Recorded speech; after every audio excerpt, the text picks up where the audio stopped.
Hi everyone, very good evening. Welcome to GSS Code. This is Ajay Shah. So I hope you all are fine and preparing hard for UPSC prelims 2020. So this is the first question for you, and today all the questions are from Science and Tech. The first question is about PSLV C-47. The first statement says it has launched Cartosat into the Sun synchronous orbit. This statement is correct. The second says it is 21st flight of PSLV in XL configuration. This statement is also correct. The third says it is fitted with 6 solid strap-on motors. This statement is also correct. All the statement 1, 2 and 3 are correct. So D is the correct answer here. Now let us see some validation. So what is this PSLV C-47? So India's polar satellite launch vehicle, that is PSLV C-47, has launched Cartosat 3 and some commercial nanosatellites into Sun synchronous orbit from Satish Dhawan Space Center, which is there in Sriharikota. Now this is the first commercial order to put into orbit 13 American nanosatellite for the new Space India, which was formed only in March 2019. So it is a matter of proud for us that we are now sending American nanosatellites. So let us move to the next question. Question number second. So this question is on wooden breast syndrome that was in news recently. The first says it is a metabolic disorder characterized by abnormal sugar accumulation in the breast muscle tissue. This statement is wrong because it is about accumulation of fat and not accumulation of sugar. The second says an enzyme called lipoprotein lipase is behind the syndrome. So this statement is correct. Only 2 is the correct statement. So option number B is the correct answer here. Now let us see what is this wooden breast syndrome, which was in news. Why this was in news? Because researchers have recently found that the wooden breast syndrome affects broiler chicken by making the meat hard and chewy. Now it is a metabolic disorder characterized by abnormal fat accumulation in the breast muscle tissue. It involves inflammation of the veins in the breast tissue and accumulation of lipid around the affected veins. Now it is followed by muscle cell death and replacement by fibrous and fatty tissue. It can render the birds unmarketable and can cause losses for the growers. Fine, that's all. So it is not good for the poultry industry. The third statement is about Hera mission launched by ESA. Fine. Now what is this ESA? That is European Space Agency.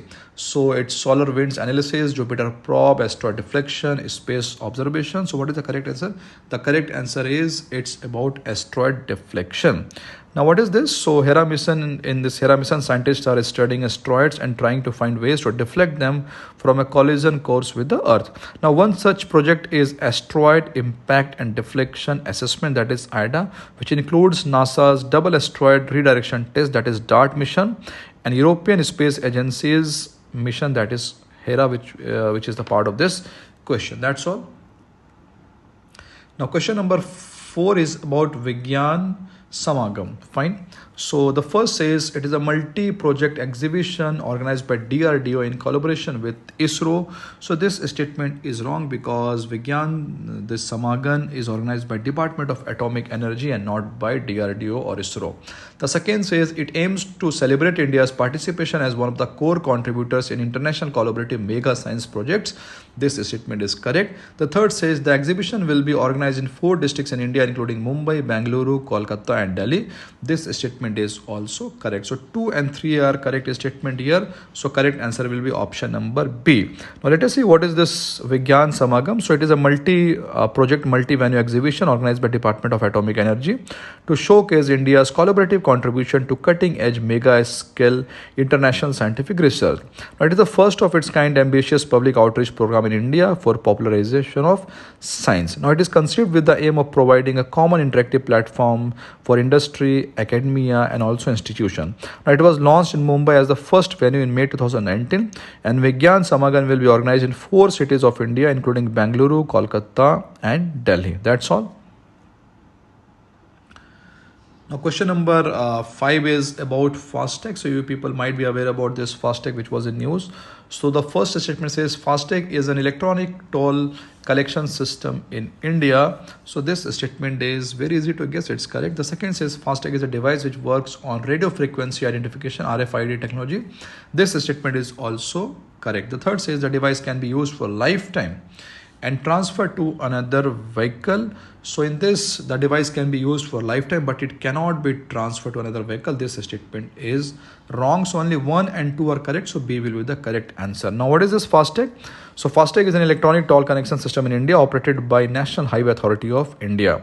Now FASTag is a radio frequency identification technology passive tag used for making toll payment directly from the customer's linked prepaid or saving accounts, and it is affixed on the wide screen of the vehicle and enables the customer to drive through toll plazas without stopping for any toll payments. Now the toll fare is directly deducted from the linked account of the customer, and FASTag is also vehicle specific, and once it is affixed in a vehicle it cannot be transferred to another vehicle. Now, what about the payment? So, National Payments Corporation of India has developed the National Electronic Toll Connection Program to meet the electronic toll requirements of the Indian market. Now, FASTag offers the convenience of cashless payment along with the benefits like saving on fuel and the time, as the customer does not have to stop at all the toll plaza.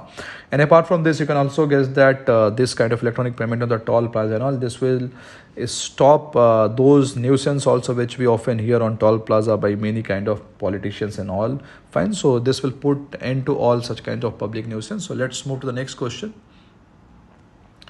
Question number 6 is about recently discovered stand hog bug. Fine. So the first statement says it is known to target Windows and Ubuntu operating system. This statement is correct because this stand hog bug basically targets Android system, which must be there in the mobile phones of many of you. The second says it allows real-time malware application to pose as a genuine applications and access user data. This statement is correct. The third says there is no effective detection method against a stand hog on the devices. This statement is also correct. So 2 and 3 both are correct. So correct answer will be option number B. Now let us see what is this stand hog bug. So this is very important for the news related to cyber security. So it allows actually real-time malware applications to pose as genuine applications and access user data of all kind. It can allow hackers to listen to the microphone, steal login credentials, take photos using the camera, and it can even read SMS and even access the photographs of your phone. Now it allows the malicious activity to hijack the target's task. So the next time when the user opens the target app, the hijack task will be open up instead of the original task. Now during the interception, the malicious app will seek permission to access the device camera, microphone, messages, GPS and storage even. And if the user grants these permissions, the malicious app gains access to all of these components. And the worrisome factor is that currently there is no effective block or even detection method against stand hog on the device itself. Now why this was in news? Because the cyber security wing of Ministry of Home Affairs has issued a warning against this bug. That's all. Now question number 7 is about secretagoguin protein. Fine. So let us see. The first says it helps in managing the estrogen levels in the body. This statement is wrong because it helps in managing insulin level in the body and has nothing to do with the estrogen hormone. The second says it has the potential to cure neurodegenerative disorders like dementia and Alzheimer's. This statement is correct. The third says it is known to lower lipid accumulation in liver cells. This statement is also correct. So 2 and 3 are the correct answer here. So B will be the correct answer. Now this question is self-explanatory. We will move to the next question. Question number 8. So consider the following statement regarding this bacteriophage. The first statement says it is a type of virus that infects bacteria. This statement is correct. So it's a bacteria which infect the bacteria itself. Fine. It's a type of virus. The second says lysis is the process by which bacteriophages assemble and burst out of the bacterium to increase their spread. This statement is also correct. The third says transduction is the process by which an infected bacterium produces virus components.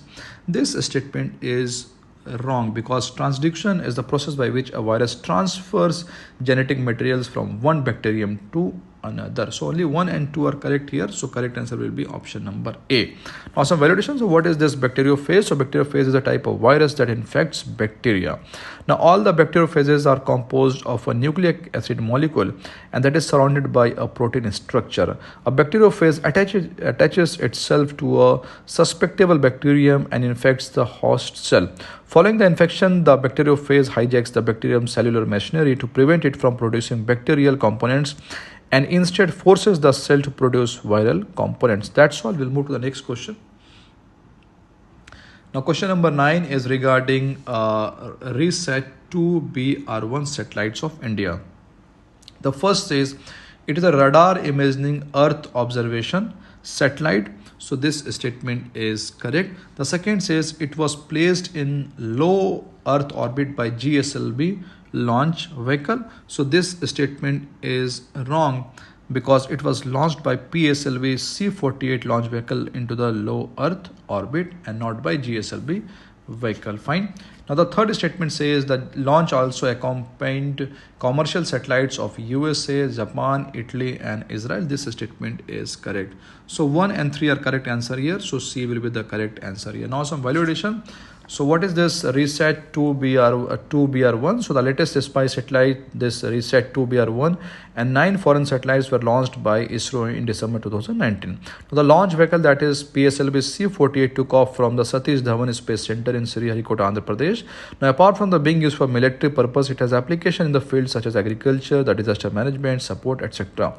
Now it is a mission life of 5 years, and the other satellites include 6 from the United States, 1 from the Japan, Italy and Israel, and their application range from remote sensing to Earth imaging. Now these satellites were launched under the commercial arrangement with New Space India Limited, which is the commercial arm of ISRO. That's all. Now, the last question of this class, consider the following statement regarding Indian Regional Navigation Satellite System. This is a very basic question from space technology. The first is its primary area of service extends 15,000 km from the boundary of India. This statement is wrong because the primary area of service extends 1500 km from the boundary of India, not 15,000. The second says the standard positioning service provided by it is available to all the users. So this statement is correct. The third says the satellite constellation has 4 satellites placed in the geostationary orbit and 3 in geosynchronous orbit. This statement is wrong because the satellite constellation has 3 satellites placed in the geostationary orbit and 4 in the geosynchronous orbit. Fine. So only 2 is the correct here. So the correct answer will be option number C.